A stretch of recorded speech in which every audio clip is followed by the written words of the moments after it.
হরে কৃষ্ণ। আজকে আমরা দ্বিতীয় অধ্যায়ের 5 নম্বর শ্লোকের উপর চর্চা করব।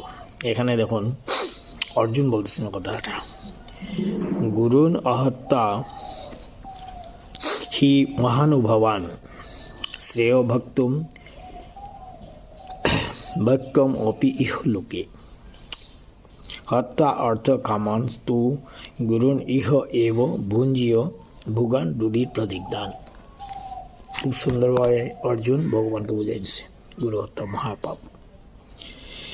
আমার মহানুভব গুরুবর্গের জীবনের বিনিময়ে এই জগৎ ভোগ করার থেকে বরং ভিক্ষা করে জীবন ধারণ করা ভালো। তারা পার্থিব বস্তুর অভিলাষী হলেও আমরা আমার গুরুজন, তাদের হত্যা করা হলে যুদ্ধলব্ধ সমস্ত ভোগ্য বস্তু তাদের রক্তে সিক্ত হবে। তাহলে তারা পার্থিব বস্তুর অভিলাষী।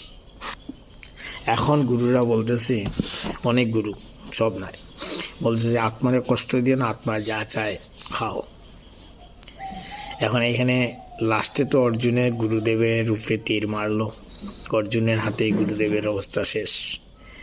এখন আমাদের গুরু কিছু কিছু আছে যারা বলতেছে আত্মারে কষ্ট দিয়ে না, আত্মা যা চায় খাও, মানে শাস্ত্রের উপরে আবার কিছুটা নিজের মত পোষণ করে। তো এটা ঠিক আছে এই শ্লোকের প্রয়োগ। অর্জুন তার গুরু মাইরিয়ে ফেলাইছে, আর আপনার হবে গুরু ত্যাগ মহাপাপ। গুরু ত্যাগ মহাপাপ ঠিক আছে, কিন্তু এখানের লগে এখন বর্তমান গুরুদের, কারণ গুরু যদি বলবান না হয় শিষ্য পালবান সামনে। ধীরেন্দ্র শাস্ত্রী বলছেন हमारा गुरु है बलवान इसलिए हम भी पलवान बन गए। তো গুরুই শিষ্যের তো পালবান বানাই তো লাগবো না, না গুরু সবসময় উফরিতে আবার শিষ্য ধার নামে যাবে। এটা চর্চা করবো আজকে। হরে কৃষ্ণ।